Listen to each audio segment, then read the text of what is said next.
Oh, la victoire est dans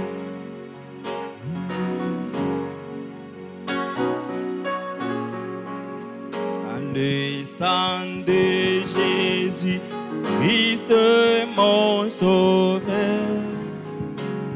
Oh oui, la victoire est dans le sang. Alléluia. À Jésus la gloire, à lui l'honneur. Encore une fois, la victoire est dans le sang. La victoire est dans le sang. Alléluia. Oui, dans le sang de Jésus, Christ mon sauveur. La victoire est dans le sang. Alléluia.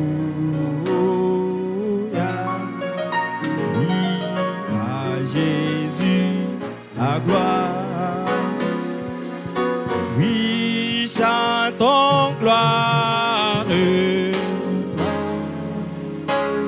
gloire, gloire et puissance à la gloire, gloire et gloire à lui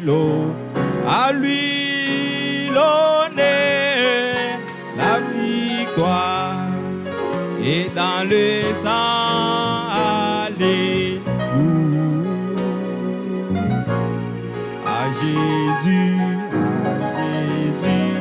la gloire à lui, la puissance. La puissance est dans le sang, alléluia. Le sang de Jésus, Christ mon sauveur, la puissance est dans le sang, alléluia. À Jésus, la gloire à lui. Oh, gloire, gloire, gloire, gloire et puissance à l'agneau. Gloire, gloire et gloire à lui, oui, à lui l'honneur, la puissance est dans le sang.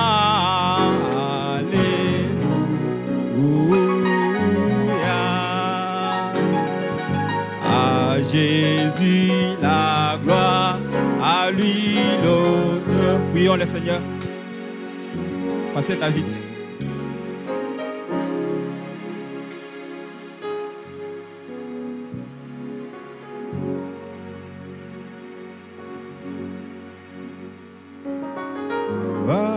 Gloire et gloire à lui l'honneur.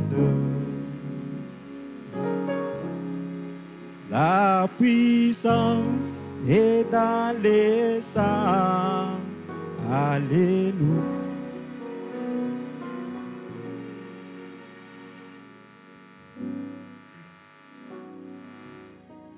Dieu notre Père, toi le Père de notre Seigneur Jésus-Christ, Créateur des choses visibles et invisibles, et donateur de tout don excellent. Ce soir, nous bénissons ton Saint-Nom pour la grâce et la miséricorde manifestées envers tout un chacun de nous. Nous te sommes infiniment reconnaissants pour ton amour, pour ta grâce, ton soutien, pour tes merveilles, pour toutes les bonnes choses que tu ne cesses de faire pour nous. Car quand nous nous séparons, tu nous protèges, tu veilles sur nous, tu prends soin de tes enfants. Partout ils se trouvent, tu es avec eux. Et quand le temps du rendez-vous arrive, tu nous ramènes encore dans ta présence.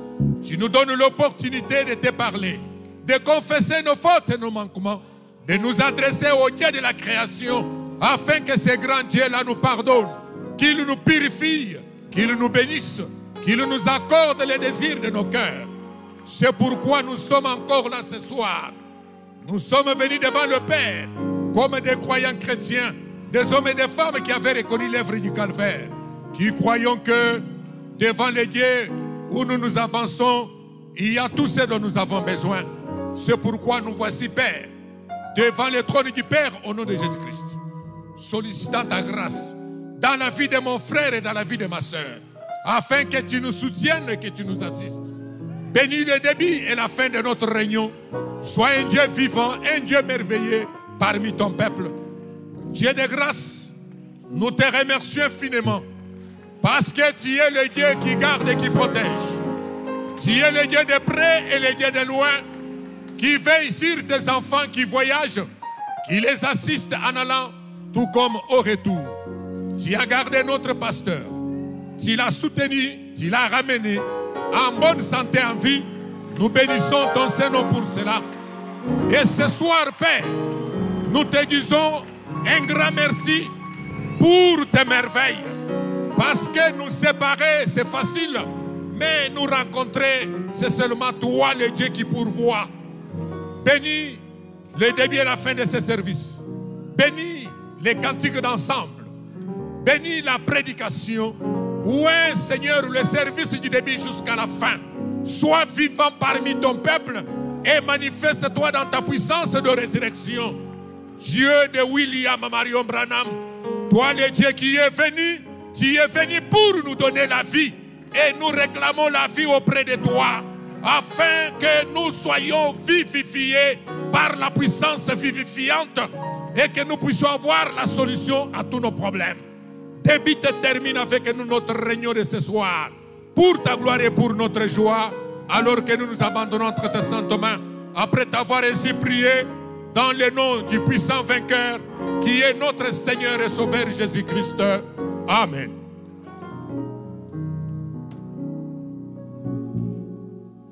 Ok, nous allons les louer avec le cantique numéro 51. Trois seulement.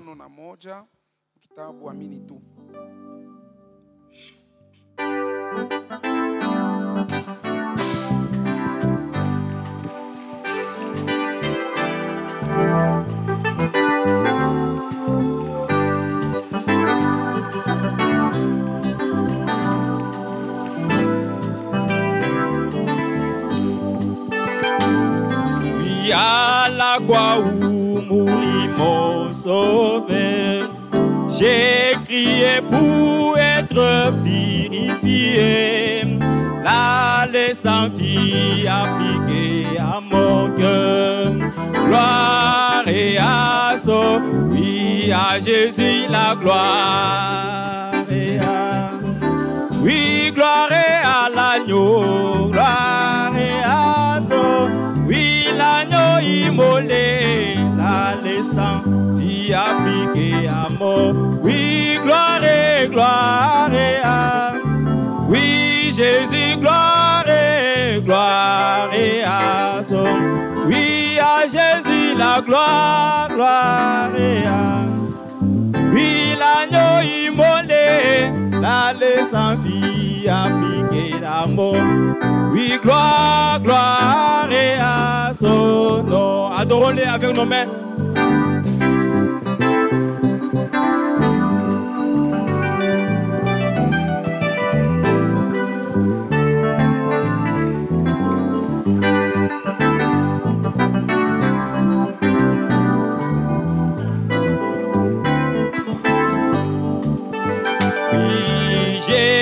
Si merveilleuse ma soeur, avec tout ce état, oui, là, à la croix, oui, Marie, si gloire, gloire et à son, oui, à Jésus la gloire.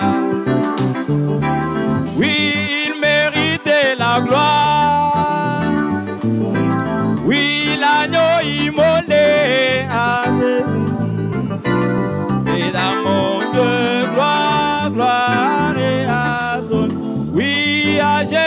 la gloire, gloire et à son.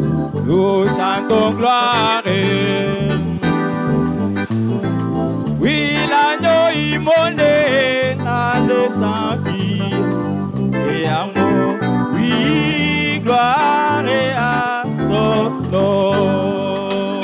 Oui, fontaine qui sort du péché. Je suis serré d'être flot. Oui, là-bas, là, Jésus m'aimera. Oui, gloire et à son. Oui, à Jésus la gloire, gloire et à. Oui, gloire et gloire. Oui, l'agneau immolé, la fille et dans mon cœur, gloire, gloire et à son. Oui, à Jésus la gloire. Oui, gloire. Oui, l'agneau immolé, la laisse vie, et dans mon cœur, gloire, gloire et à son nom. Oui, viens à la fonce si riche, j'étais ton âme au pied dit. Oui, plongez, dit aujourd'hui. Oui, gloire et à son. Oui, à Jésus la gloire, gloire et à son. Oui, à Jésus la gloire, à son. Oh, l'agneau immolé, n'allez sans vie, l'appliquer d'amour. Gloire et à son. Oui, à Jésus la gloire. Oui, gloire. L'agneau immolé dans le sang. Numéro 3, autre cantique. Oui, gloire et à son nom. Quel jour de gloire, gloire et quand Jésus m'a sauvé. Oh oui, gloire et quand Jésus m'a sauvé. Gloire et quand Jésus m'a sauvé. Quel jour de gloire. Quel jour de gloire. Quand Jésus m'a sauvé. Quel jour de gloire. Gloire, gloire. Quand Jésus m'a sauvé. Oui, gloire, gloire. Et quand Jésus m'a sauvé. Gloire, quand. Les chaînes du péché. Les chaînes du péché. Jésus m'a libéré moi. Oui, les chaînes du péché, Jésus m'a libéré. Gloire quand Jésus m'a. Quel jour de gloire, Seigneur.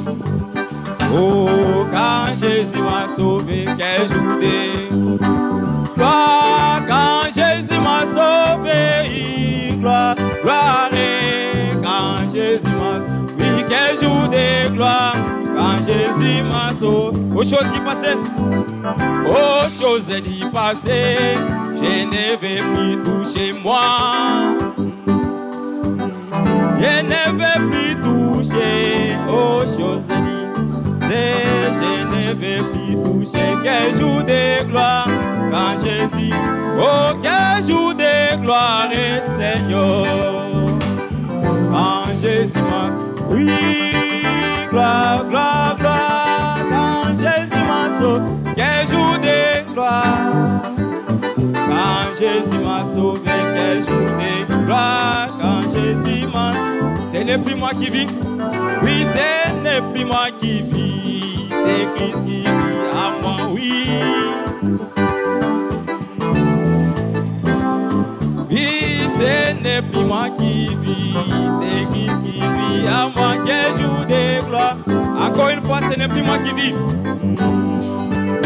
Ce n'est plus moi qui vis, c'est Christ qui vit à moi. Oh. Moi, ce n'est plus moi qui vis, c'est Christ qui vit à moi. Quel jour de gloire quand j'ai. Oui, quel jour gloire, Seigneur. Oh, oui, quel jour de gloire, gloire, gloire. Quand Jésus m'a sauvé, gloire. Quand Jésus m'a sauvé, quel jour de gloire.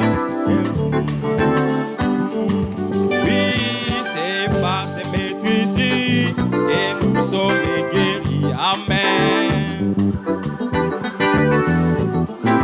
Oui, c'est par ces maîtrises et nous sommes guéris. Quel jour de gloire. Oui, quel jour de gloire, Seigneur. Oui, quel jour de gloire. Oui, gloire, gloire. Quand Jésus m'a sauvé, gloire, quand Jésus m'a... Quel jour de gloire, Seigneur. Quel jour de gloire.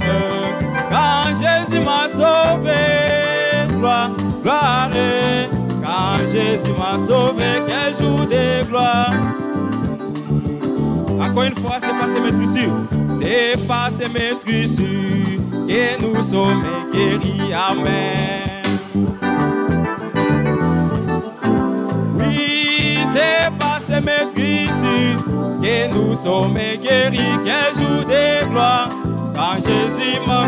Quel jour de gloire, Seigneur. Oui, quel jour de gloire, gloire, quand Jésus m'a sauvé, gloire, gloire. Quel jour de gloire, quand Jésus m'a sauvé. Amen, amen. Merci Seigneur, c'est vrai. Ok, nous appelons son serviteur avec le numéro 230, Hosanna. Na mkitabu Hosanna namba yake 213.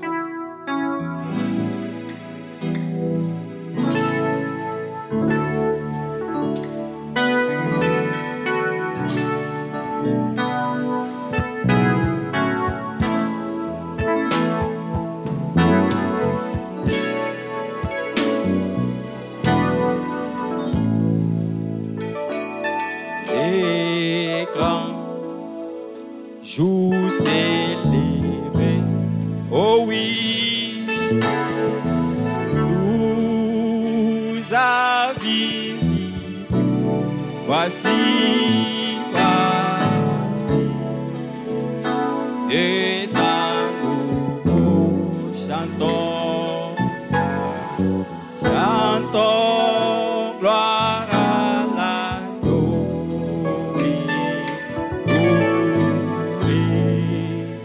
c'est bon d'Église, amen, c'est qui l'avait promis, les saints, l'Esprit est là.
jour s'est levé, les grands jours s'est levé, oui, les saints, l'Esprit est là.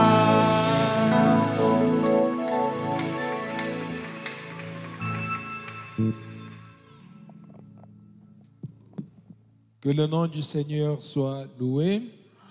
Jina la Bwana.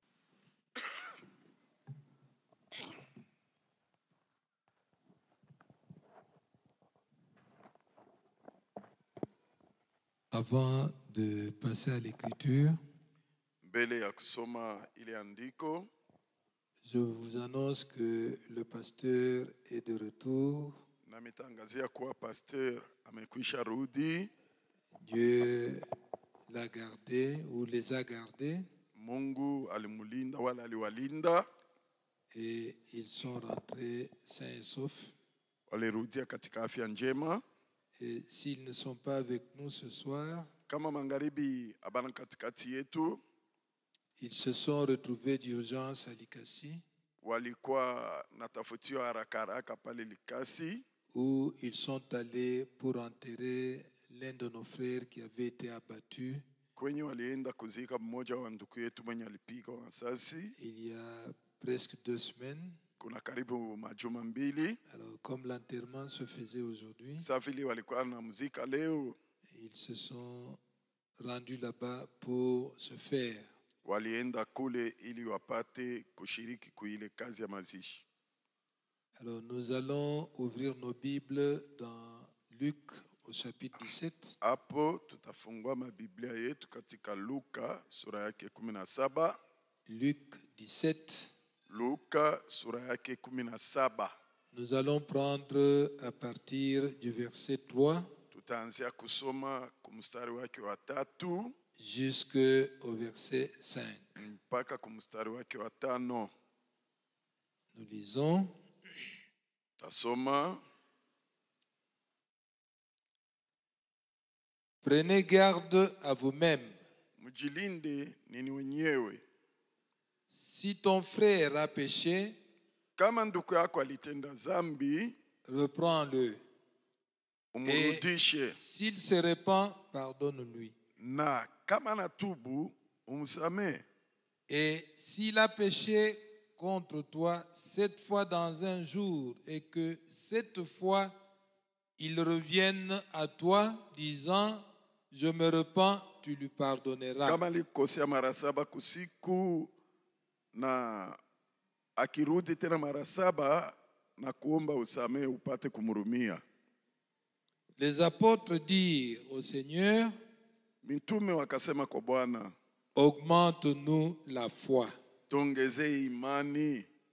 Je voudrais ajouter le verset 6, et le Seigneur dit, Nataka kuongeza mstari wa 6. Bwana akasema, si vous aviez de la foi comme un grain de sénévé, mungalikuwa na imani kama hiyo mbeko ya aradali, vous diriez à ce sycomore, mukasema kwa hiyo muti, déracine-toi et plante-toi dans la mer, et il vous obéirait. tohoka hapa na wende ukajipande barini na itamitii. Amen. Amina. Vous pouvez vous asseoir. Naweza kukaa.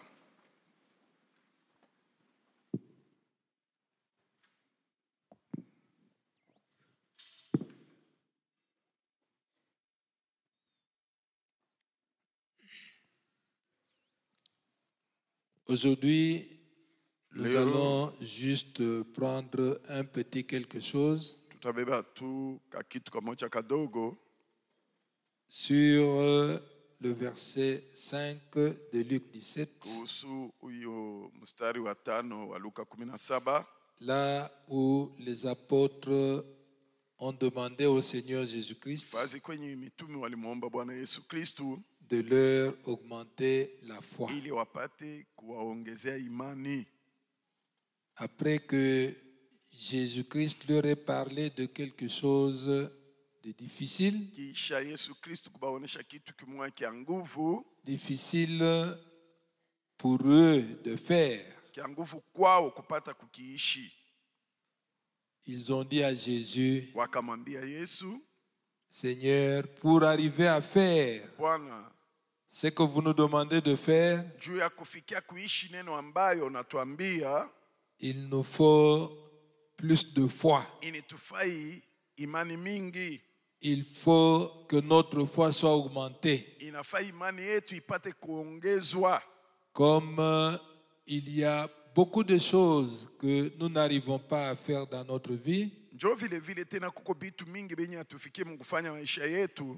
non pas que ces choses soient difficiles, Si kwa kusema vile bitu binakuwa bya nguvu, car quand Dieu vous demande de faire quelque chose, wakati Mungu anakuomba kufanya kitu moja, il met en vous un pouvoir pour vous aider à le faire. anaweka ndani mwako mamlaka kukusaidia kufanya kitu Il kile. met en vous tout ce qu'il faut pour que vous puissiez arriver à faire cela. Anaweka ndani mwako yote nafai ili mufikie mkuishi kila Mais kitu. nous, Alafu sisi avec nos capacités humaines, na mauwezo yetu ya avec kimuntu, nos émotions, na michamko yetu, avec nos pensées, na mawazo yetu, parfois nous trouvons qu'il ne nous est pas facile de faire certaines choses que la parole de Dieu nous recommande de mara faire. nyingine tunaona kuwa inakuwa nguvu kwetu kufanya kitu ambacho neno wa Mungu inatuomba tufanye. Alors les apôtres dirent au Seigneur, Hapo mitume wakamwambia Bwana, Seigneur, augmente-nous la foi. Bwana utuongezee imani.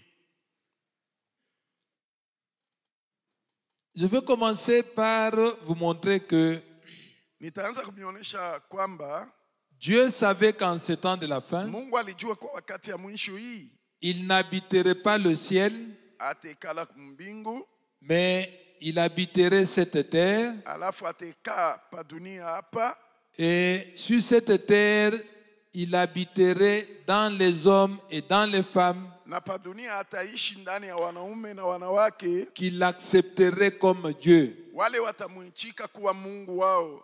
Je crois que les hommes de Dieu qui ont parlé les semaines Na passées mimi kwa watumishi wa Mungu walihubiri majuma yenye ilipita, ont parlé abondamment sur cela. walisemea kabisa kabisa yulu ya ile. Donc, maintenant que nous parlons, Maana yake sasa wakati tuko nasema la demeure de Dieu n'est pas au ciel. makao ya Mungu si mbingu. Maintenant que nous parlons, Wakati tuko la nasema demeure de Dieu est sur cette terre. makao ya Mungu iko pa dunia hapa. Le lieu de repos de Dieu est sur cette Fazi terre, Mungu anapumzikia ni pa dunia hapa. non pas dans des maisons faites de mains Hapana humaines, mu manyumba yenye ilijengwa na mikono ya watu. mais le lieu de repos de Dieu Pale pa mapumziko pa est sur Mungu cette terre, ni pa dunia hapa, dans le cœur des fils et des filles de Dieu. katika mioyo ya wana na binti wa Mungu. Je crois que vous le croyez. Na mimi kuwa mnaiaminia, Je crois que vous le croyez. na wazania Donc, kuwa la mnaiaminia. divinité n'est pas au ciel, Maana yake umungu la hauna divinité est mbingu. sur la terre, Umungu iko pa dunia dans les hommes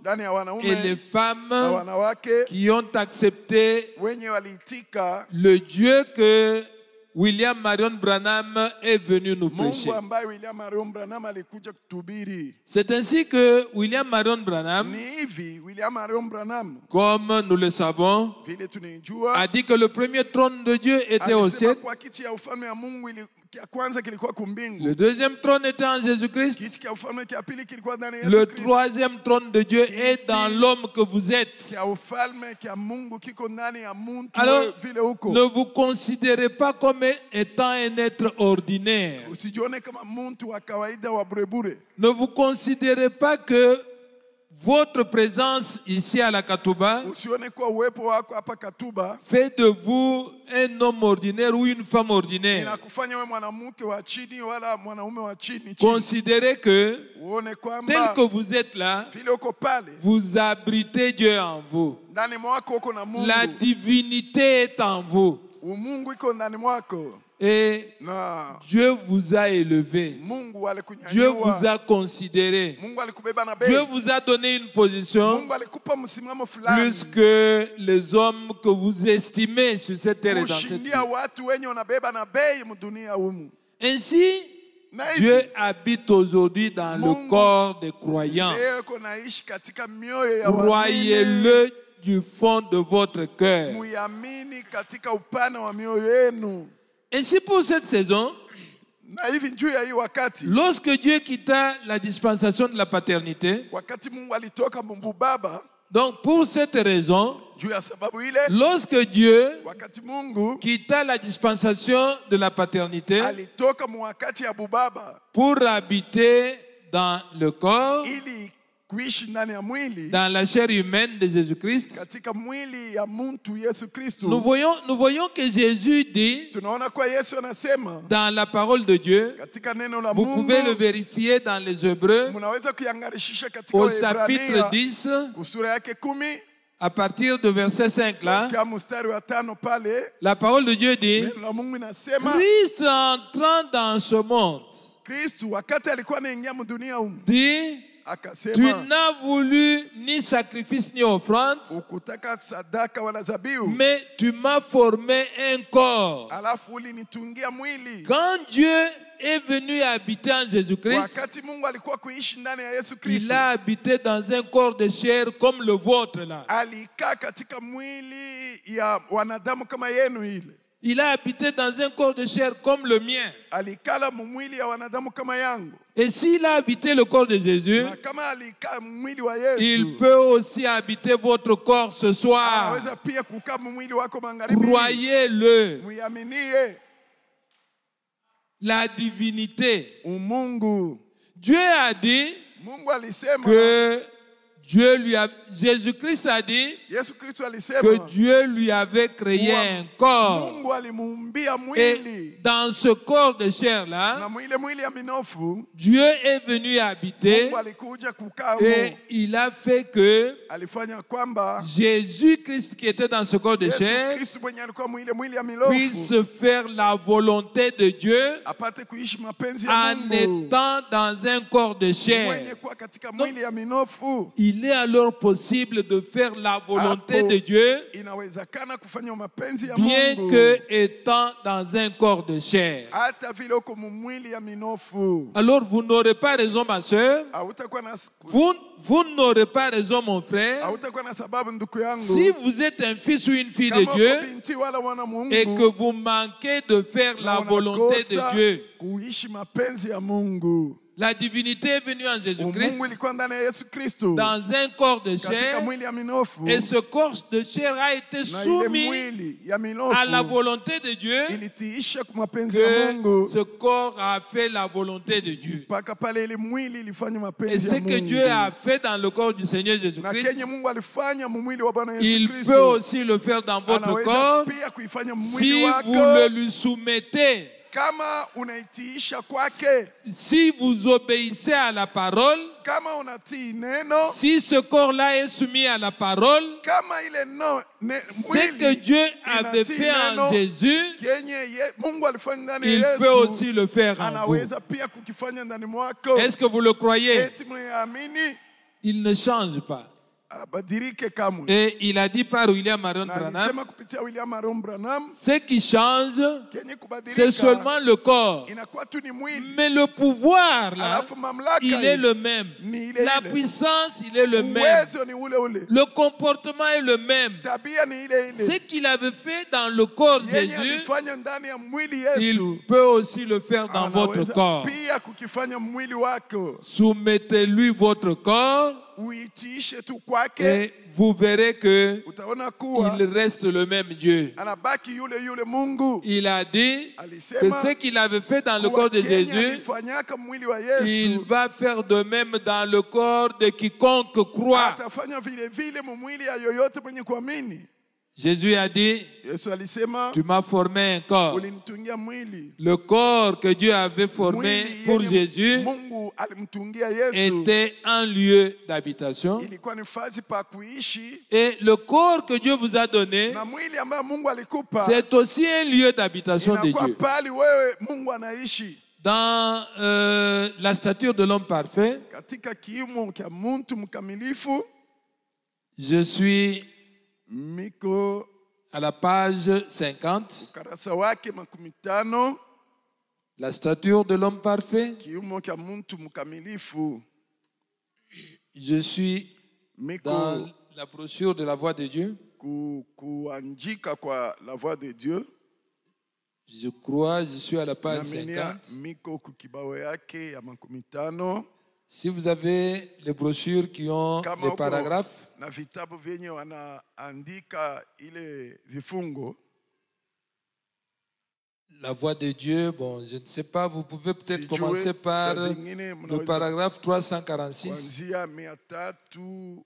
Je ne sais pas, mais la phrase commence, bon, c'est la maison dans laquelle Dieu habite. Ni nyumba ambamo Mungu eko naishi. Bon, c'est la maison dans... Ok, vous Bon. y êtes. Njopa. J'ai oublié de vous donner mon petit papier sur lequel j'avais noté Nilisabu le kumpatia titre. papi yangu kidogo kwenye niliandika kichwa ya maneno. Écoutez, aujourd'hui, Leo Dieu, le même Dieu qui était dans le corps de Jésus, Mungu moja moja mwenye alikuwa ndani ya mwili wa Yesu est dans votre corps, eko mwili est wenu, dans le corps des croyants. eko mwili ya Écoutez ce waamini. qu'il dit. Musiki. Bon, c'est Bon. la maison dans laquelle Dieu habite, Ni nyumba ambamo Mungu eko naikala, non pas un bâtiment avec une grosse cloche au sommet hapana jengo kubwa na gengele kule juu et un haut clocher, na gengele ya juu sana. vous voyez, Naona. mais Alafu tu m'as formé un corps ulinitungia mwili, dans lequel Dieu peut habiter, mwili ndani yamo Mungu anaweza kukaa, un corps dans lequel Dieu peut marcher, mwili ndani yamo Mungu anaweza kutembea, Dieu peut voir, Mungu anaweza kuona Dieu mwili, peut parler, Mungu anaweza kusema kupitia Dieu ile peut mwili, Mungu agir. anaweza kutenda kupitia ile mwili. Amen. Amina. Un agent vivant de Dieu. Mtendakazi wa Mungu mzima, Dieu marchant sur deux pieds en Mungu vous. akitembea pa miguu mbili ndani mwako, En vous là. ndani yako pale. Dieu tabernaclant. Mungu mwenye kuishi mule, Dieu vivant. Mungu mwenye kuishi, Dieu vous donnant, vous ayant donné un corps. Mungu mwenye kukupatia mwili. Et quand vous marchez, Na wakati unatembea, c'est la divinité qui marche sur vos deux pieds. ni Mungu kunatembea pa miguu yako mbili. Mon frère et ma Ndugu soeur, yangu na dada yangu, n'oubliez pas le sujet. msisabu C'est kichwa ya maneno. Seigneur, augmente-nous la foi. Maana yake Bwana utuongezee Nous imani. devons arriver à la foi Tunapasha kufikia muimani où nous nous considérons comme la parole de Dieu dit que nous sommes. kwenye tunajiona vile neno ya Mungu inasema kuwa njoo kile tuko. Quand Dieu dit que Wakati Mungu anasema kwamba vous êtes un corps wewe uko mwili qui sert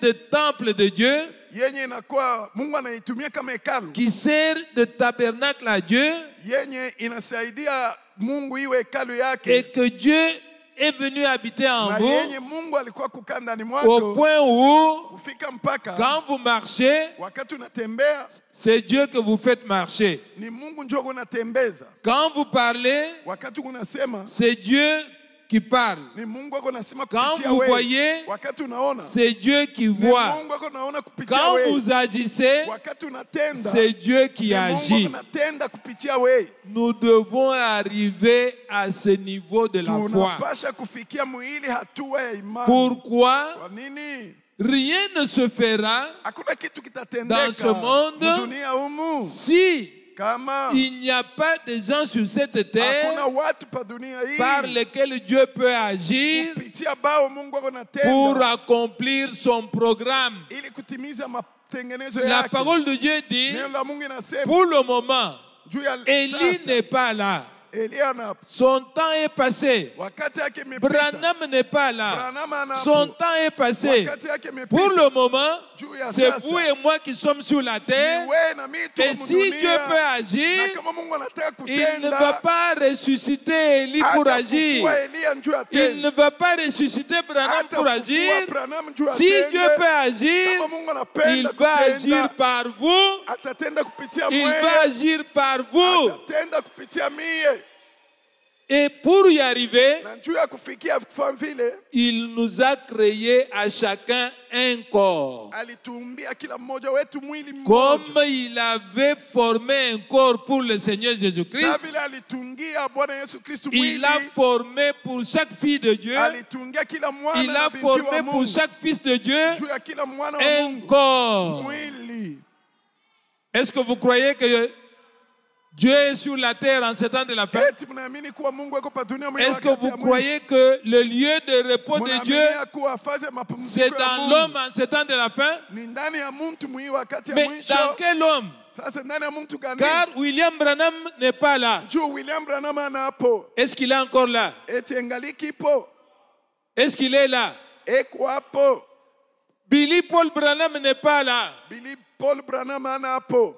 Maintenant, dans quel homme, dans quelle femme Sasa ni ndani ya mke Dieu gani? se repose en ce temps de la fin? Mwanaume kani Mungu eko napumzika hii wakati ya Dieu mwisho? se repose dans ses fils et dans ses Mungu filles. eko napumzika ndani ya binti na wana Et wake. nous devons arriver à croire Na cela. tunapasha kufikia Nous mkuaminia ile. devons arriver à avoir la foi que kufikia kuwa na ce imani corps kuwa ici, hii mwili c'est un tabernacle ni hekalu que Dieu m'a donné yenye Mungu alinipa pour être son véhicule, ili kumtembeza pour être son siège, juu ya kuwa fazi yenye pour nekala être son temple. juu ya kuwa hekalu Tel yake. que je marche ici, Vile natembea hapa c'est Dieu qui marche au travers de ni mes Mungu anges. anatembea kupitia miguu Tel yangu. que je parle ici, Vile mimi unasema c'est hapa Dieu qui parle par ma bouche. ni Mungu mwenye kusema kupitia Quand kinywa je changu. vois, Wakati c'est naona Dieu qui voit par mes ni yeux. Mungu ako naona kupitia macho yangu. Est-ce que vous croyez que Dieu peut faire Eti, cela? mnaaminia kwa Mungu anaweza kufanya ile? C'est l'objectif pour lequel vous avez le corps que vous avez là. Ni sababu ambayo Mungu na ile mwili Mungu nayo pale. Votre corps là. Ile mwili yenu N'en jouissez pas comme vous voulez. msiitumikishe vile mnataka. Ne l'utilisez pas comme vous voulez. Msifurahie vile mnataka. C'est un temple que Dieu vous a Ni donné hekalu Mungu alikupa pour que lui puisse l'utiliser, ili yeye Mungu apate kuitumikisha. pour que lui puisse s'y mouvoir, Juu yeye apate kutendea. pour que lui puisse l'habiter. Juu yeye apate kukaa mule mwile mwili. C'est pourquoi Ni kwa maana nous devons avoir une vie particulière. tunapasha kuwa na maisha moja hivi ya upekee. Est-ce que vous suivez? Eti mnafuata? Laissez-moi un peu continuer à lire. Mwache niendelee kusoma kidogo. Un corps dans lequel Dieu peut habiter, Mwili ndani yamo Mungu anaweza kukaa. Dieu peut marcher, Mungu anaweza kutembea amo. Dieu peut voir, Mungu anaweza kuona amo. Dieu peut parler, Mungu anaweza kusema Dieu kupitia. peut agir. Mungu anaweza kutenda kupitia ile mwili. Amen. Amina. Un agent vivant de Dieu, Tenda kazi aliye hayo wa Mungu. tel que vous êtes là. Vile uko pale. Croyez que vous êtes un agent Uaminie kuwa uko vivant mtumishi de Dieu. mwenye kuishi wa Mungu. Ma sœur, Dada yangu, tel que vous êtes là. vile uko pale. Non, ce n'est pas moi qui le dis. Prenez le Ana doute, minjo mimi mettez de naisema. côté. Mubebe bubishi mweke pembeni. La parole de Dieu dit que Neno la Mungu nasema le secret pour faire les miracles, siri njoo ya kutenda miujiza. le secret pour mener une vie de sainteté, Siri njoo ya kuishi maisha ya utakatifu. le secret pour aller très haut, Siri njoo ya kupanda kwenda juu. c'est d'accepter ce que Dieu dit que vous êtes. Ni kuichika kenye Mungu anasema we njoo kiloko. Est-ce que vous comprenez? Eti mnaelewa? Tout ce que Jésus-Christ a fait, Yote ile Yesu Kristo il l'a alifanya. fait Alifanya. parce qu'il a accepté ce Kwa que Dieu kuwa avait dit qu'il sera. alichika kenye Mungu alisema kuwa atakuwa. Tout ce que Dieu avait dit qu'il est, Kenye yote Jésus l'a Mungu accepté. alisema kuwa Yesu eko Yesu Et alikichika. comme Jésus l'a Na vile accepté, Yesu alikichika, la foi là qu'il avait, ile imani alikuwa nayo acceptant ce que Dieu avait dit, kwamba tena kenye Mungu ce alisema, que Dieu avait déclaré kenye Mungu alitangaza qu'il va faire, kuwa atafanya, les choses que Dieu avait déjà annoncées, bintu benye Mungu alitangulia que kusema quand Jésus kuwa viendra, wakati Yesu il va le atakuja faire, que atebifanya les gens vont le na voir, watu comme wataviona. il croyait Sasa vile cela. alikuwa Alors, anaaminia une kile, puissance est sasa venue uwezo moja d'en alikuja haut toka mbingu pour accomplir cela cela kutimiza vile bintu, pour que Dieu ne soit pas ili menteur, Mungu asiwe msema ongo, mais que ce que Dieu avait dit na kenye Mungu alisema s'accomplisse. itimizike. Croyez Aminieni qu'en vous là, kwa ndani mwenu la divinité est là. Mungu ikwamo. Seigneur, Bwana, augmente-nous la foi. tuongezee imani. Les disciples n'ont pas demandé à Jésus de leur donner des véhicules, Wafasi hawakumuombe Yesu magari, de leur donner des chevaux, kubapa mafarasi, de leur donner un bien-être matériel. kubapa maisha mazuri ya Mais vitu ya les kuonekana. disciples ont demandé à Alafu Jésus wafasi de walimuomba leur Yesu augmenter la foi kuwaongezea imani. pour que les choses qu'ils devaient faire selon les Écritures, Balipasha kufanya kuambatana na maandiko, qu'ils puissent être en mesure de le faire. bafike mkipimo ya kubifanya. Mais nous, Alafu sisi quand nous allons à genoux, wakati tunapiga nous demandons magoti le foufou. tunaomba bukari, C'est pas mauvais de manger. si mubaya kuria. Mais Alafu le corps de chair ici mwili ya minofu hii n'a rien à voir avec le royaume de Dieu.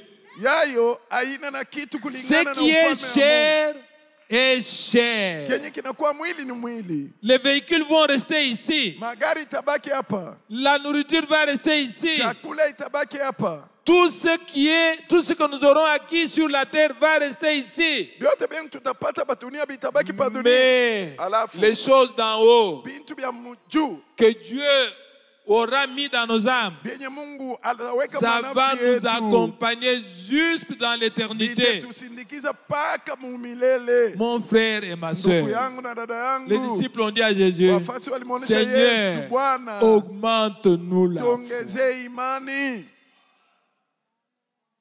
Seigneur, augmente-moi la foi Bwana niongezee imani pour que je sois en mesure ili niwe mkipimo de faire ce que la parole a déterminé que je ferai. nifanye kenye neno lisema kwa nitafanya.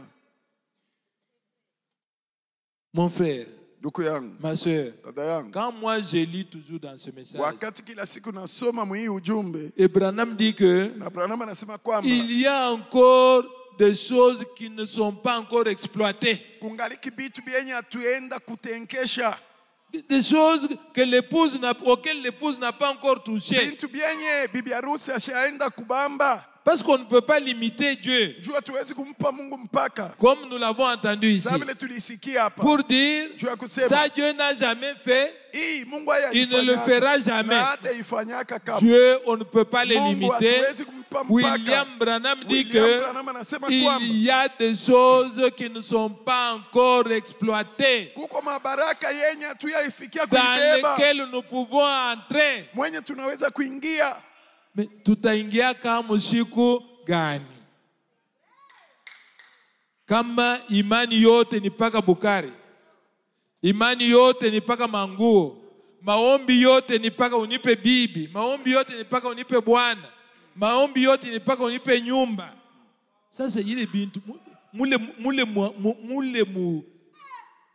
bile biandani bile bantu abaya onaka. Quand est-ce que nous allons voir? Ni wakati kani tutabeba bile biko ndani sana. C'est pourquoi Ni kwa maana notre prière doit être, maombi yetu inapaswa kuwa, Seigneur, Bwana augmente-nous la foi. utuongezee imani, Augmente-nous la foi. utuongezee imani. Écoutez mon frère et ma soeur. Sikieni ndugu yangu na dada yangu,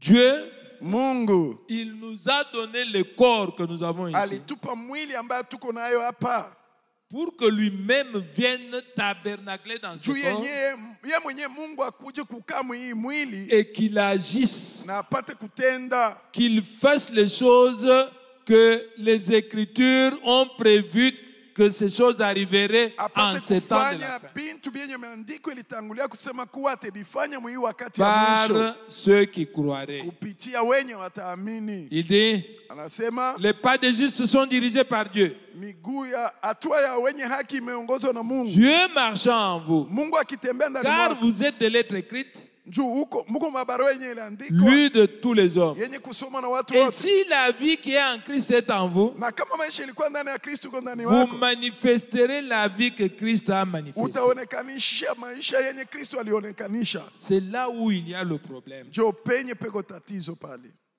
Parce que cette foi dont il est question, Juu hii imani banasemea hapa ce n'est pas une foi imagination. haina imani ya mawazo. Ce n'est pas une foi qui vient d'un enseignement de la parole. Ana imani inatokea kwa mafundisho ya neno.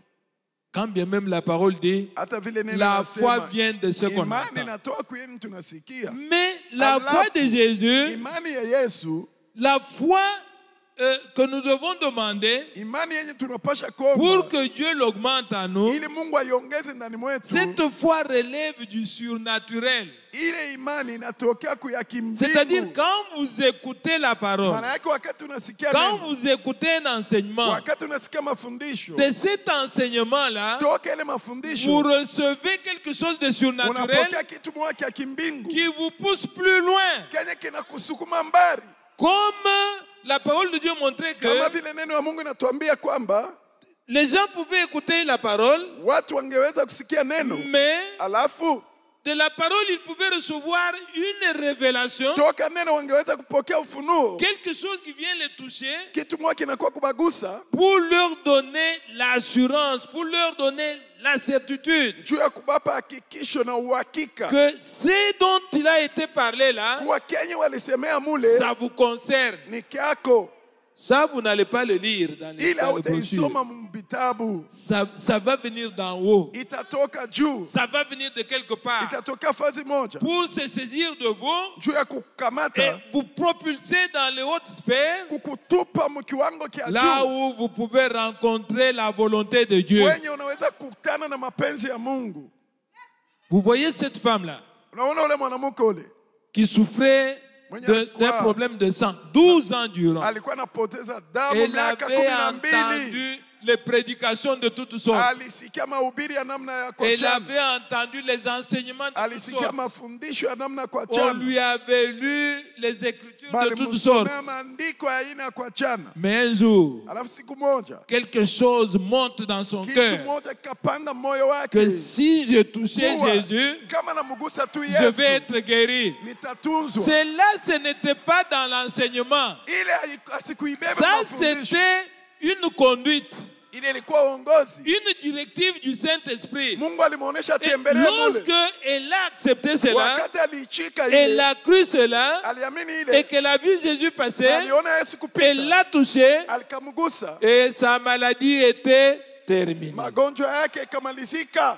Donc, il y a ce que l'enseignement Maana fait, yake kuna kenye mafundisho et yanafanya, il y a ce que Dieu na fait kuko kenye Mungu anafanya derrière l'enseignement nyuma ya mafundisho pour ramener l'unité, juu ya pour kupatanisha, ramener le surnaturel juu ya kuleta ya kimbingu à se produire kutendeka, et à rapprocher auprès de lui ses enfants. na juu ya kukokota kwake yeye watoto C'est yake. pourquoi la parole de Dieu Ni dit kwa maana neno la Mungu que linasema la foi, kwa imani c'est une révélation. ni ufunuo. Donc il faut que nous prions Maana Dieu. yake inafai tumuombe Que chacun Mungu. prie Kila Dieu. mmoja muombe Mungu. Seigneur, Bwana, augmente-moi la foi. uniongezee imani. Unaomba bukari binenea. Unaomba bunga binenea. Changez un peu le fusil d'épaule. Ubatilishe eko bunduki paribeka ringine. Demandez que le Seigneur vous augmente la foi. Omba Bwana kuongezee imani. Mon frère et ma Ndugu yangu soeur, na dada yangu, écoutez ce que William Branham dit. sikia kenye William Branham anasema. La foi est tellement indispensable Maana yake imani ni ya mafaa kabisa, que si vous ne l'avez pas, kuwa kama huna na ile imani il n'y a rien hakuna de kitu spécial que vous aurez dans votre vie.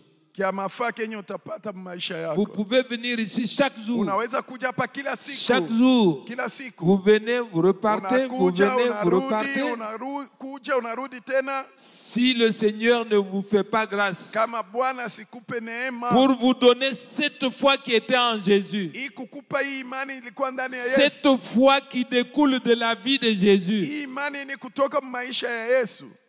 il n'y a rien que vous aurez. Hakuna kitu utapata.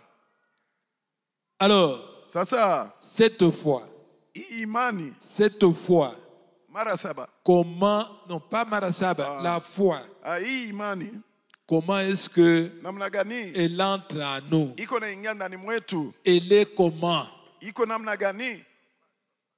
Comment est-ce qu'elle entre dans un croyant, dans Namna un enfant gani? de Dieu? Hii imani iko naingia ndani ya muamini, ndani ya mtoto wa Toujours Mungu. dans ce message-là, je suis en train de continuer mon écriture. Mpaka mwile ujumbe mimi naendelea na kusoma usomi wangu. Comme je l'ai toujours dit, Vile naisema kila mara. c'est 347. 300. Comme je l'ai toujours dit, Vile naisema kila mara. retirer la sève d'un péché. Kutosha ile maji ndani ya Tosha uzima, donc kutosha uzima uzima d'un ndani péché. ndani ya zambi. Non, non. Péché, c'est un arbre fruitier. Voilà. Pêche. Ni muti moya ile iko na pamba matunda. Ni fruit moya iko sa pomme, haina pomme. Yo pomme iko muviringo, me yo iko sa kalabie. Mnajua kalabie? Hein? Bon, je ne sais pas. Sijue Comment kama tu abajua kalabie, mais je ne sais pas expliquer autrement. Kuisema vile iko namna nyingine.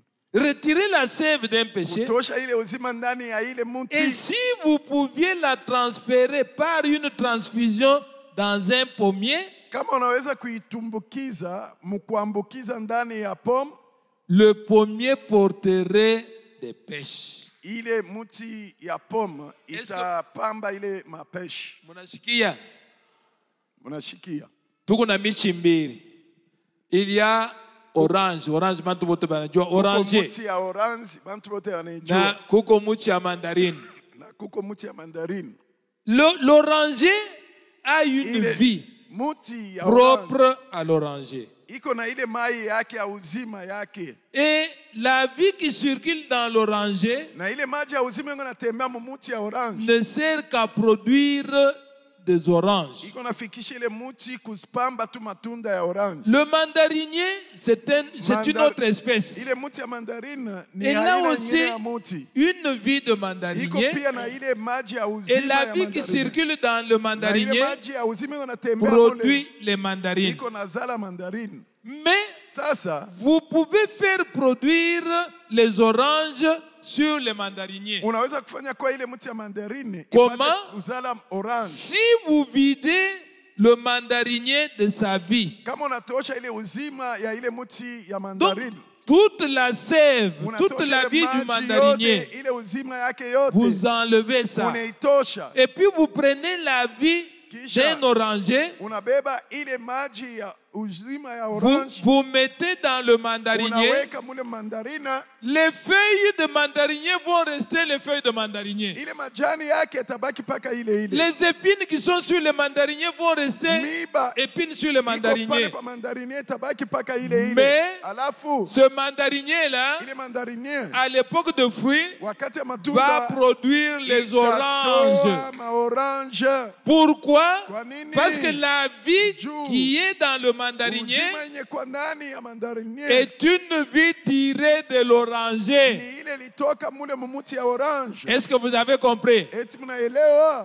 C'est ce que Dieu a fait avec le croyant. C'est ce que Dieu fait avec les femmes qui sont ici, Mungu anafanya na wanawake wenye avec kuapa. les hommes qui sont ici. Anafanya na wanaume Qu'est-ce wenye qu'il a kuapa. fait? Alifanya nini? Il nous appelle. Anatuita. Quand il nous appelle, Wakati anatuita, il dit que nous devons anasema mourir à notre propre tunapasha vie. kufa kwa maisha yetu wenyewe. La vie que nous avons reçue de nos parents, Ile uzima tulipokea kwa la wazazi vie des Congolais, hii ya la Kikongomani, vie des Kassaïens, ya Wakasai, la vie des hommes de l'Ituri, maisha ya mtu wa Kuituri, la vie des hommes de maisha ya Bas-Congo. mtu wa Bas-Congo. Toutes les traditions là, Ile ma- nous les misemo yote, mettons de côté. tunaviweka pembeni. Dieu nous vide de tout cela. Mungu anatutosha Et vile il vyote. prend sa vie, Anabeba maisha yake, il met en nous, anaweka ndani mwetu. au bout des temps, Wakati les mmoja fruits qui sortent matunda yenye de kupangwa nous, ce ne sont pas les fruits de nos tribus,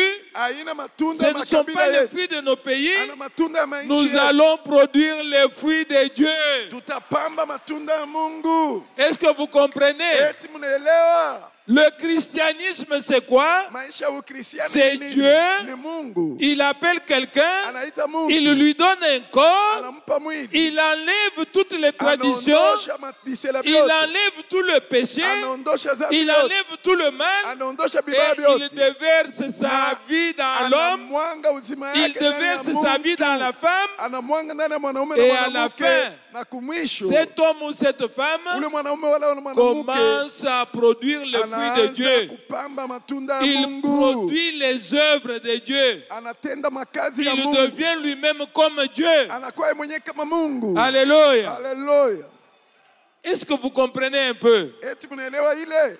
Mon frère et ma soeur. Ndugu yangu na dada yangu. Donc, Maana ici, yake hapa la foi, imani c'est un problème de vie. ni mambo ya maisha La uzima. vie qui est en vous. Ile uzima yenye kwa ndani mwako. Si la vie qui est en vous Kama uzima yenye kwa ndani est mwako la vie que vous avez héritée de vos pères, ni uzima wenye uliriti toka wa baba yako. la vie que vous avez héritée de votre tribu, Uliriti toka kabila yako. la vie que vous avez héritée de votre corporation, Maisha yako yenye ulipokea toka la mwili vie que wako. vous avez héritée du monde, Kutokea dunia. vous n'aurez pas la foi pour satisfaire à Dieu. Utakuwa na imani kumpendeza Mungu. Quand Dieu vous donne la foi, Wakati Mungu anakupa c'est imani, pour lui plaire. njoo mpendeze. C'est seulement pour plaire à Dieu. Inakuwa tu njoo kumpendeza Mungu. Écoutez ce que William Branham dit. Mshike Kenya William Je Branham suis au anasema, paragraphe 348. Miko 348. Paragraphe 348, je suis toujours sur, Niko pa muile mahubiri dans la même brochure. kitabu moja moja. Quand vous nous prenez, Wakati mnitubeba nous, sisi qui ne sommes que des gourdes, wenye kuwa tu watu des enduits, et il n'y a rien de bon en na nous, kuna kitu hata kimoja ndani mwetu, car nous sommes tous morts kwa maana sisi tuko wenye kufa par notre péché et nos offenses. kupitia makosa yetu na madhambi yetu. Nous sommes tous dans de telles conditions. Tuko sisi wote mahali moja moja. Et alors, quand nous, personnellement, Sasa wakati si kwa upekee nous pouvons nous prosterner tunaweza kunjama et nous consacrer, na kujitoa, Dieu prend son tuyau de transfusion, Mungu anabeba mpira yake ya kuambukiza nayo le nom de Jésus-Christ. jina la Yesu Kristo. Parce qu'il n'y a point d'autre nom sous le ciel Jua hakuna jina lingine chini ya mbingu par lequel l'homme puisse être sauvé. kupitia ile jina mtu anaweza kuokolewa. Est-ce que vous avez compris? Eti mnaelewa? Sous le ciel. Chini ya mbingu. Nous sommes au ciel ou bien nous sommes sous le ciel? Tuko mbingu wala tuko chini ya mbingu? Tuko wapi? Baseur mwenjo ba mingi amujibu tuko wapi? Mbingu ou bien chini ya mbingu? Tant que nous sommes sous le ciel, Wakati tuko chini ya mbingu, le seul nom qui sauve, c'est le nom de... jina moja tu yenye kuokoa ni jina ya... Le seul nom qui sauve, c'est le nom de... Jina moja iko naokoa ni jina ya...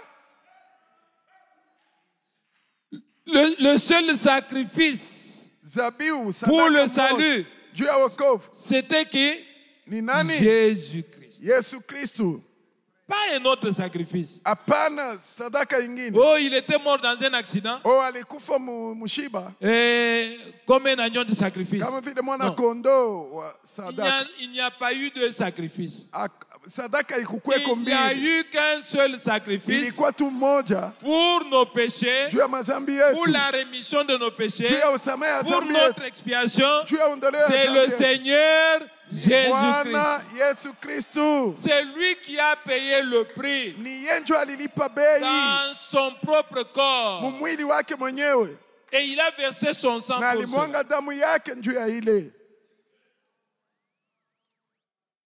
Il dit, Anasema il n'y a point d'autre nom sous le ciel hakuna jina ingine chini ya mbingu par lequel l'homme puisse être sauvé. kupitia ile jina watu wanaweza Et kuokolewa, transfère la vie de Christ en nous. alafu kutambukizia uzima wa Kristu ndani mwetu. Alors nous avons cette sorte de foi, Pale tunapata aina ya imani la ile, foi que Christ avait. imani yenye Kristu alikuwaka nayo. Pour avoir la foi que Christ Juu ya avait, kupata imani Yesu alikuwaka nayo, pour avoir cette foi que les disciples ont dit, Juu ya Seigneur, augmente-nous la foi. ile imani wa mitume walisema, Bwana utuongezee imani. Qu'est-ce qu'il faut? Inafai nini? Il faut Inafai une transfusion. Kutambukiziwa. Qu'est-ce qu'il faut? Inafai nini? Il faut qu'on prenne la vie de Jésus, Inapasha babebe uzima wa Yesu, on la met dans un croyant. baiweke ndani ya mwamini. D'abord, le croyant meurt. Kwanza mwamini Il anakufa, meurt à ses pensées. anakufa mafikiri Il yake, meurt à ses traditions. anakufa kumpita Il tabia meurt yake, à ses idées. anakufa Il meurt à ses opinions. kumawazo yake, Il meurt à tout ce qui est Anakufa. contraire à la parole de Dieu. kwa yote kunapinganisha mapenzi ya Mungu. Alors, on prend la vie de Jésus, Sasa pale banabeba uzima wa Yesu, on met dans le corps là, wanaweka mwile mwili et on commence à observer. na bananza Qu'est-ce qui va se kuangalia passer? ni nini itapitikana. Ce corps commence à porter les mêmes fruits que Ile Jésus. mwili inaanza kupamba matunda moja moja kama ile ya Yesu. Qu'est-ce qui va se passer? Ni nini Ce itapitikana? corps Ile abrite mwili. qui? Il abrite Dieu. Ndani yake mnakuwa nani? Mnakuwa Ce Mungu. corps abrite la divinité. Ndani ya ile mwili mnakuwa umungu. Il faut une transfusion. Inafai kutambukizia. Il faut kutosha bujima ndani ya Yesu kubuweka ndani ya baaminifu. Sinon, Kama ina vile yako imani itakuwa ya macouleur. Rouge. Ça va très vite. Rouge et vert, bleu. Donc, Maana par yake, moment unakuwa rouge. Unashirika. Par moment wewe unakuwa vert. Par moment unakuwa bleu. Par moment unakuwa mweupe. Donc, hauna stable. Mon frère et ma soeur, ndugu yangu na dada yangu, il nous faut une transfusion. inatufai wapate kututambukizia. Il nous faut recevoir la vie du Seigneur Jésus. Inatufai tupokee uzima wa Bwana Yesu C'est Kristo. dans cette vie-là Ni mwile uzima qu'il y a la foi. njoo mko imani. La foi pour être guéri. Imani njoo ya kupona. La foi pour être béni. Imani njoo ya La kubarikiwa. foi pour être sauvé. Imani njoo ya La kuokolewa. foi pour aller dans Imani l'enlèvement. njoo ya La kunyakuliwa. foi pour aller dans l'éternité. Imani njoo ya kwenda La milele. foi pour croire le message. Imani njoo ya kuamini ujumbe. Cette foi n'est pas ailleurs, Ile imani haina nafasi nyingine sinon dans la vie du Seigneur. isipokuwa katika uzima wa Bwana Yesu. Est-ce que vous le croyez? Eti mnayaaminia? Il nous faut une Maana yake, transfusion. inatufai wapate kututambukizia. Mon frère et ma soeur, Ndugu yangu na dada yangu, les disciples, wafasi Jésus leur parle des Yesu choses naturelles. anawasemezea vitu vya kimwili. Vous savez, ici, Mnajua hapa nous avons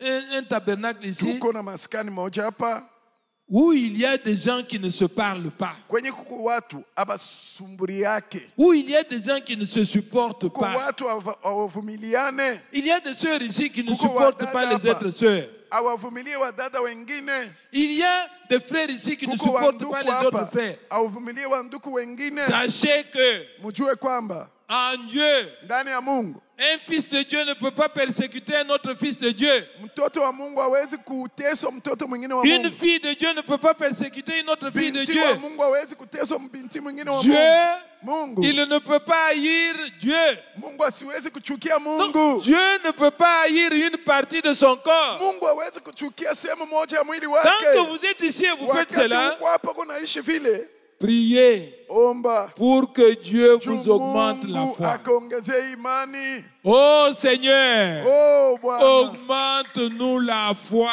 tuongezee imani. Si vous prenez votre Bible Kama unabeba Biblia yako pour lire ce verset-là, juu ya kusoma mara tena andiko ile moja moja, écoutez C'est ce que Luc a écrit. kenye Luka aliandika, Ou écoutez wala sikia kenye ce qui est arrivé avec les disciples. kenye kilifika pamoja na wafasi. Jésus dit à ses disciples, Yesu akawaambia wafasi wake, il est 18h12. inakuwa 18h12, Il est impossible qu'il n'arrive pas de scandale. haiwezekani kikwazo kifike. Non, non. Il est impossible qu'il n'arrive pas de scandale. Because Haiwezekani vikwazo vipate kufika, because kufika. vikose kufika. Because biko akutu. Sir. Because biko bitaku yako we na vile tutatoka hapa. Because bitaku yako. Kama ukwale mubafrere na basher utakwala hata munyumba yako. Kama ukwale munyumba yako hata munyumba yenu ya bazazi. Kama ukwale na bantu bingine hata na batoto unazala utakwala. Dieu dit il est impossible que le scandale n'arrive. Ikose kufika. C'est prévu Bile par la parole de Dieu. bamekwisha kubiweka maneno la Mais Mungu quand kwamo. ce scandale-là arrive, Wakati ile vikwazo comment vinafika, est-ce que vous réagissez? wewe unatenda je? Quelle est la foi qui sort Ni imani kaningo et qui va natoka contre le scandale na yenye napiganisha pour ile vous maintenir dans la volonté de Dieu? juu ya kukuchunga mapenzi ya Mungu. Parce que les scandales sont là. Juu vikwazo bio biko hapo, Elles doivent arriver. binapasha kufika. Voilà le sujet que Jésus était en train de prêcher ce jour-là. Ona ile ajili Yesu alikuwa na ubiri ile Il siku dit, ile. il Anasema, vaudrait mieux ilifai pour lui, Mzuri. pour l'homme par qui le juu scandale ya arrive, mtu kupitia ile kikwazo kinafikia, qu'on mit à son cou une pierre de moulin baweke juu kubwa msingo yake et qu'on le jeta dans la mer. na wamtupe barini. Parce qu'il il scandalisait un de ses petits. Juu alikwalisha mmoja wa wadogo. Hein. Prenez garde à vous-même. Mujilinde nini wenyewe. Mujilinde mwebenyewe. Niangalisho. On pourrait encore dire quoi? Mujilinde mwangalie. Mukebe yange. Mukebe, oui. Donc, faites attention. Maana yake mukebe yange. Faites attention parce que Juu les scandales vont ile arriver. vikwazo bitafika bio. Sœur, Dada, peut-être ce soir, saa zingine magharibi vous serez scandalisé au départ d'ici. utakwaza Quand vous serez arrivé à la maison. wakati utafika kwako nyumbani. Quelle est la foi qui va Ni sortir imani kanitatoka pour vous garder dans la parole? juu ya kukuchunga mneno. Il dit, Anasema prenez garde à vous-même.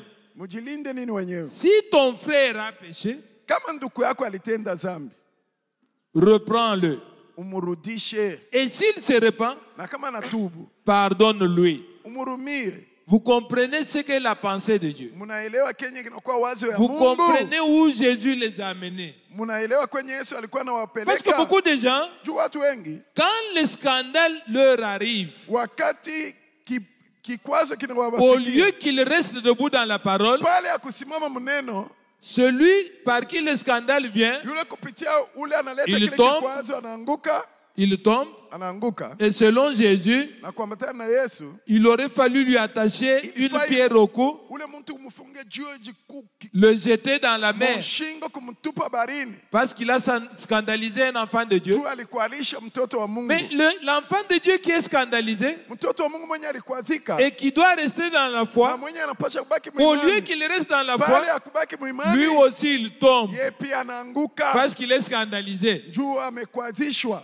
Jésus ne voulait pas que Yesu les choses hakupende soient ainsi pour les disciples. bitendeke vile njuu ya wafasi. Vous êtes scandalisés? Umekwazishwa, Restez debout. baki mwenye kusimama Restez wima, dans la foi. baki mwimani. Mais la personne par qui le scandale est arrivé, Mtu mwenye alileta ile kikwazo, lui, Dieu va s'en ye occuper. Mungu Pour atamtazamia. Dieu, Juu il faut qu'on lui attache une inafaa pierre, bafunge jiwe kubwa, qu'on le jette dans l'eau, wamtupe barini. parce qu'il a scandalisé un enfant de Juu Dieu. alikwalisha mtoto wa Mungu. Maintenant, Jésus continue. Sasa Yesu anaendelea, Vous devez pardonner à votre frère, mnapasha kurumia ndugu yenu s'il vous demande pardon. kama nimeomba Et usame. s'il a péché Kama contre nitenda toi cette fois, zambi mara Dans saba un juu jour, yako msiku moja, et que cette fois, na mara saba il revienne à toi, anarudi juu ya disant, kukuomba je me huruma, repens, anasema mimi natubu, tu lui pardonneras. utamhurumia.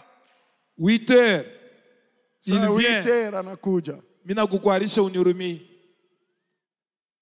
Tu dis oui, mina kurumia ndugu. 10 heures, 10 heures, ye ule il vient. Mina kukuarisha unirumii. 12 heures, il vient. Utamfukusha na kumfukusha. Byako binafanya nini? Binapita. Binapita. Or, pour Dieu, japo juu ya Mungu Jésus ne se limite même pas à cette fois. Yesu asisimamie paka kumara saba, Sur cette même question, paka pa hii ulizo Simon moja Pierre moja. vient. Simoni Petro Vous anakuja. pouvez ouvrir Matthieu 18. Mnaweza kufungula Mathayo 18. Ici, Jésus a parlé de cette fois, Hapa alisema mara saba, mais quand il répond à Simon Pierre, wakati anamjibu Simoni Petro, c'est comme si Simon Pierre avait déjà entendu une fois cette prédication-là, inakuwa kama vile Simoni Petro alikuwa kama amekwisha kusikiliza ile où Jésus mahubiri. avait parlé de cette Kwenye fois. Yesu alisemea mara saba.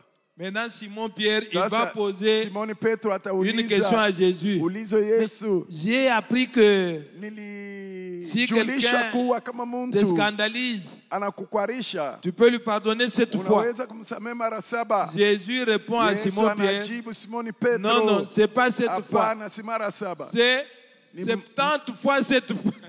ni mara 17 kujumulisha na saba. 70 fois. Vous êtes là? Muko hapa Matthieu 18, 21. Je Mathayo crois que ça doit être Matthieu 18, 18 21. 21.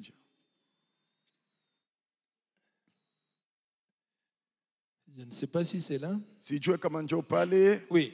Ndio.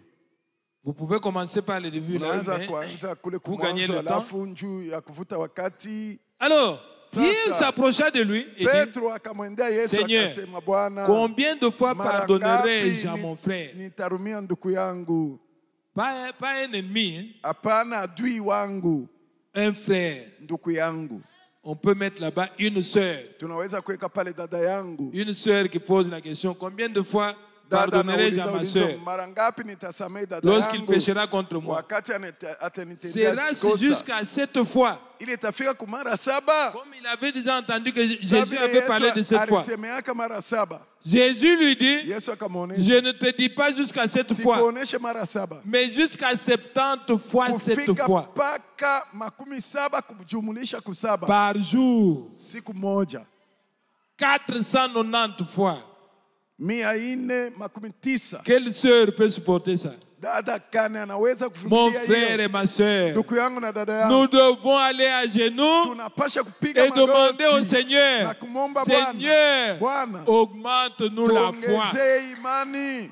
Quand les disciples entendent Wakati ça, wafasi wanasikia hii, ils se disent eux-mêmes, wanasemezana wao quel est wenyewe, cet homme qui peut ni huyu pardonner autant? mtu wa je anaweza kusamehe mara bwingi hivi? Les sœurs disent, mais quelle est cette femme Wadada qui peut wanasema pardonner? mwanamke wa je ule anaweza kufika. Alors Jésus, Hapo Yesu voyant ce qui était dans leur cœur, mwenye kuona kenye kulikuwa mioyo voyant yao, le niveau de l'incrédulité, mwenye kuona kipimo ya ceux qui kutokuamini, étaient autour de lui, wenye walikuwa pembeni disant yake, qu'ils étaient des croyants, wenye walikuwa nasema ni waamini, disant qu'ils avaient la foi, wakisema kuwa walikuwa na imani. Jésus montre que Yesu anaonyesha kwamba ces gens-là, wale watu ils n'avaient pas dans leur cœur la patience, mumioyo yao hawakuwa na uvumilivu, la tempérance kujizuia de se supporter mutuellement. ya kuvumiliana wamoja na Et wengine. quand les disciples ont Na vu la wakati réaction de Jésus, wafasi waliona vile Yesu alitenda, ils ont dit à Jésus, walimwambia Yesu, Seigneur, Bwana, augmente-nous la foi. tuongezee imani. Ma soeur, dada yangu, que cela soit votre ile prière. iwe maombi yako. Mon frère, Ndugu yangu, que cela soit votre prière. ile iwe maombi Il n'y a yako. pas que sur le pardon de péché Hakuna paka yulu tu ya usamehe que wa nous dhambi. n'avons pas la patience de pardonner nos frères. Yenye hatuna uvumilivu Mais- ya kusamehe ndugu yetu. Les hommes et les femmes Allah- dans leur foyer Wanaume na wanawake mumandoa ne yao savent pas se pardonner hawajue mutuellement. kurumiana mume na Même mke. pour un petit rien, Hata njoo akakitu il y a des kadogo. foyers qui se brisent. Kuko majamaa iko Même navundika. pour un petit rien, Hata njoo akakitu kadogo. il y a des hommes qui punissent leurs femmes. Kuko wanaume Même wanapiga pour un wabibi petit yao. rien, Hata njoo il akakitu y a kadogo. des choses qui se Kuko cassent. vitu biko navunjwa. Allez au-devant du Seigneur. Mwendeni mbele ya Bwana. Dites-lui, Mwambieni, Seigneur, Bwana, augmente-moi la foi. niongezee imani. Mon frère et ma Ndugu soeur, yangu na dada yangu. ici nous trouvons que la foi de Jésus, Hapa tunaona kwa imani ya la Yesu. foi qui était en Jésus, Imani yenye ilikuwa ndani ya Yesu c'est une foi qui est basée sur le pardon de ni péché. imani yenye inatia misingi pa usamehe wa dhambi. La foi de Jésus, Imani ya la Yesu, foi qui était en Jésus, imani yenye ilikuwa ndani ya c'est Yesu une foi qui est basée sur la Imani communion fraternelle. yenye nekalia pa ushirika wa C'est undugu. une foi qui est basée sur l'amour de Ni frères. imani yenye kuikalia pa mapendo wa C'est undugu. pourquoi la parole de Dieu Ni dit, kwa maana neno la Mungu quelle nasema que soit la chose que votre frère peut avoir ijapokuwa fait, kenye ndugu yako alifanya kama si dhambi, vous n'êtes pas en mesure d'aller auprès de lui, kama una mkipimo ya kumwendea, de mettre votre main kumuweka mkono autour de son cou kusingo et yake, de l'appeler frère, kumuita ndugu, c'est vous qui devez venir à l'autel wenje uko na magumu, unapasha kwenda pour kumazabau demander la grâce de Dieu. jua kuomba neema ya Mungu. Si ma soeur, Kama dada yangu vous ne pouvez pas pardonner à votre hauwezi soeur, kurumia dada quel yako, que soit ce qu'elle peut avoir ijapokuwa fait, dhambi yenye alitenda, si vous ne pouvez pas lui kama pardonner huwezi kumrumia et l'appeler na soeur, kumwita dada, c'est vous qui devez venir à ni wewe l'autel. unapasha kuwa Votre kumazabau. expérience en tant que fille de Dieu, Maisha yako n'est kama pas vile correct. mwana wa Mungu, la foi qui est en binti vous wa Mungu haina sawa. n'est pas la foi que donne la transfusion. Imani yenye kuwa ndani yako haina yenye Parce que ulitambukiziwa. quand Dieu fait sur vous la Wakati transfusion, Mungu anakutambukizia imani, il vous transmet sa propre vie. anakutambukizia uzima wake Et mwenyewe, la propre vie de Dieu, na uzima yenyewe ya c'est Mungu une vie qui pardonne. ni uzima yenye kuhurumia, C'est une vie qui aime. ni uzima yenye kupenda, C'est une vie qui enlève, qui pardonne les ni péchés. uzima yenye kuondosha kusamehe dhambi. Mon frère et ma Ndugu soeur, yangu na dada yangu, il est 18h20. inakuwa 18h20 24. 24. Il faut que j'arrête. Inafaa inisimamishe. Je ne suis pas allé loin. Siaenda tambari sana. Je n'ai lu qu'une écriture. Nilisoma tu andiko moja. Alors que j'en avais beaucoup à lire. Japo nilikuwa na maandiko mingi ya kusoma. Mon frère et ma Ndugu soeur, yangu na dada yangu, il y a kuna des scandales vikwazo qui vont venir. benye bitafika. Et William Na Branham dit William Branham anasema que nous kuwa devons être des vainqueurs. tunapasha kuwa washindadi. Un vainqueur, Mshindadi il n'abandonne pas. achili yake. Il y a des gens qui ont Kuko été watu scandalisés ici et walikwaza qui sont hapa partis de l'église. na walitoka mkanisa. Oh, le pasteur Oh. ne m'a pas accordé le temps. Pasteur Ou le hakunipa pasteur ne wakati. m'a pas reçu. Pasteur Le pasteur m'a hakunipokea. fait ceci. Pasteur Oh, alinifanyia les diacres hivi. m'ont fait cela. Oh, washemashi walinitendea vile. Je vous dis que Nameambia kuwa ça c'est William Branham qui dit, William Branham ndio mwenye il dit kuisema. un vainqueur Anasema mshindadi ne lâche pas. yeye akimbi Et yake, celui qui lâche, yule mwenye il ne kukimbia pourra pas vaincre. hawezi kushinda. Allons toujours de l'avant. Tuende kila mara mbele, Et dans toutes les na difficultés, katika magumu yote, dans tous les problèmes, katika mambo yote, quand devant vous wakati mbele va yenu arriver quelque chose utafika kitu moja que vous ne saurez pas supporter, Kenya utafikia vous mkushinda, voyez que vous ne pouvez pas Unaona kuwa la traverser. hawezi kukitambuka. Avec la grâce que vous avez, Na neema uko nayo, allez à genoux, piga magoti, criez, lalamika, Seigneur, Bwana, augmente-nous la foi. utuongezee imani, Augmente-moi la foi. uniongezee imani, Et le Seigneur na viendra à Bwana votre secours. atakuja kukusaidia. Mon frère et ma Ndugu soeur, yangu na dada yangu, la vie que Dieu donne, uzima yenye Mungu La analeta, vie qui vient par la transfusion ile uzima yenye inatoka kwa sur le kutambukiziwa croyant, kwa mwamini, c'est la vie de Jésus-Christ ni ressuscité. uzima ya Yesu Kristo mwenye alifufuliwa. Une vie de quelqu'un qui a remporté la victoire Uzima sur la ya mort. mtu mwenye alishinda lufu, Il a remporté la victoire sur le péché. alishinda zambi, Il a remporté la victoire sur le mal. alishinda bibaya, Il a remporté la victoire sur tout. alishinda bintu vyote. Cette vie qui vient dans le croyant, Ile uzima yenye kwa ndani ya c'est Mkristo une vie ni victorieuse. uzima ya ushindi. Et si cette vie vient Na en kama vous, ile uzima inakuwa ndani mwenu, il n'y a qu'une marche en avant que vous ferez. kuna kwa tu ni kwenda mbele, utaenda, Vous ne ferez jamais une marche en arrière. hautarudi kinyuma. Parce que sur le vélo de Dieu, Jupa kinga ya Mungu, il n'y a pas de marche arrière. hakuna kurudi Il n'y nyuma, a que la marche en kuko avant. paka kwenda mbele. Et cette vie que nous recevons Na de ile uzima Jésus-Christ, tunapokea kwa Yesu Kristo, qu'est-ce qu'elle fait? hiyo unafanya nini? Nous allons peut-être voir ça Na prochainement. zingine tutaiona masiku mbele. Ile Cette vie, quand ile elle uzima vient dans wakati un homme, inakuja ndani ya ou quand mwanaume, elle vient dans wala une femme, inakuwa ndani ya mwanamke, la chose que cette vie fait, kitu kienye ile maisha inafanya, c'est uzima de inafanya transformer. ni Elle kubadilisha. transforme, William Branham dit, Ile uzima inabadilisha. William Branham tout anasema l'être d'un individu. L'être, mtu wote, tout votre être, cette mtu vie la wako transforme. wote, ile uzima inabadilisha, Ça transforme vos émotions. inabadilisha mchamko yako, Ça transforme vos idées. inabadilisha mawazo Ça yako, transforme vos pensées. inabadilisha akili yako. Quand la vie de Dieu Wakati vient dans uzima un croyant, wa Kristo inakuwa ndani ya mwamini, le croyant ne peut pas ne pas être transformé. Non. mwamini hawezi kukosa kubadilika. Hapana, Car cette vie, quand elle kwa vient, kuwa ile maisha wakati les inakuja, propriétés qu'elle a, ile uzima wakati inakuja, ce sont les propriétés de transformation. bintu bile inaleta ni ya kubadilisha Elle nayo, voit l'être, na itabadilisha l'aspect extérieur. ndani na Elle nje, transforme. inabadilisha. Unaanza kujitotola kwa macho, tunakuona unarudia munormal. Tulikuona sema uko mweupe, kumbe uko mweusi. Tunakuona unakuwa mweusi. Qu'est-ce qui s'est passé? Ni nini La ilitendeka? vie de Jésus vous Uzima a ya transformé. Yesu ilikubadilisha, La vie vous a transformé. ile uzima ya Yesu ilikubadilisha. We mwanaume unaanza kujitotola kwa macho, unakuwa mweusi. La vie de Jésus Ile vous uzima a ya retourné Yesu. à la normale. Ilikurudisha Kenya ulipasha kuwa.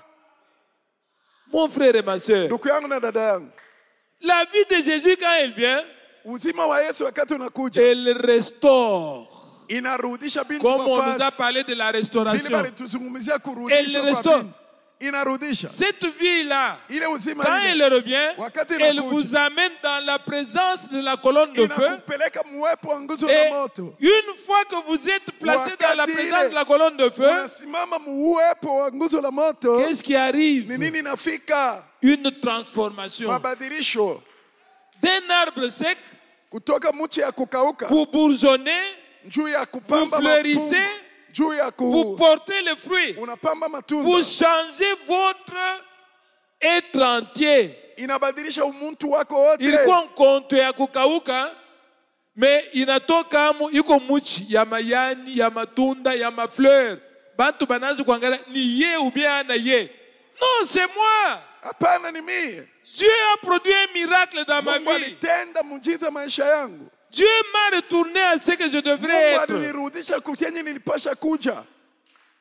Et pour cela, Na juu ya ile il faut demander à Dieu, nafai kumwomba Mungu, Seigneur, Bwana, augmente ma foi. niongezee imani yangu. Nous avons demandé plusieurs fois les biens Tuliomba matériels. mara mingi vitu vya Maintenant, vya kimwili, demandons à Dieu Sasa tumuombe les Mungu. choses nécessaires. vitu vya mafaa. Nous sommes ici des pèlerins. Tuko hapa Nous sommes en train d'aller au ciel. wapita njia, wasafiri, tuko naenda Mais mbinguni. pourquoi est-ce que nous allons demander Sasa, les choses qui vont Kwa rester ici? nini tuko naomba bintu vyenye tutaacha hapa? Bitazajika biote. Demandons les choses Tuombe bitu qui peuvent nous amener, Vyenye qui peuvent vinaweza nous aider même de l'autre côté. tusaidia hata ngambo ingine. Donc, nous Maana allons yake, continuer plus tard. Tutaendelea masiku mbele Et na mettons-nous debout, nous allons prier tusimame Dieu. juu, tutamwomba Mungu. Prions.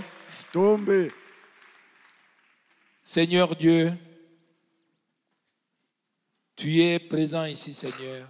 Tu connais nos cœurs, tu connais nos comportements, tu connais la vie qu'il y a en nous. Mais nous croyons que tu es le Dieu qui a la meilleure vie. La vie qui peut changer nos vies. La vie qui peut nous donner les vertus. La vie qui contient en elle-même toutes les bénédictions dont nous avons besoin. La vie qui contient la guérison divine. La vie qui contient tout ce que le surnaturel a et que nous désirons avoir, Seigneur. Viens, ô Dieu, et verse cette vie en nous. Verse cette vie dans tes filles. Verse cette vie dans tes fils. Verse cette vie, Seigneur, dans Ata et le Roy, afin que nous soyons, Seigneur, miséricordieux, tes véritables enfants d'adoption. Maintenant que nous allons partir, accompagne chacun à la maison, Seigneur, et garde-nous à la maison jusqu'au jour où nous allons encore nous retrouver ici. Et fais que tout ce que nous allons faire, que nous le fassions pour ta gloire et pour ton honneur, car nous le demandons ainsi au nom de notre Seigneur et Sauveur Jésus-Christ. Amen. Amen. Ok. Ça va? Nous avons terminé pour aujourd'hui. Tunamaliza njuu ya leo. Nous avons juste un communiqué.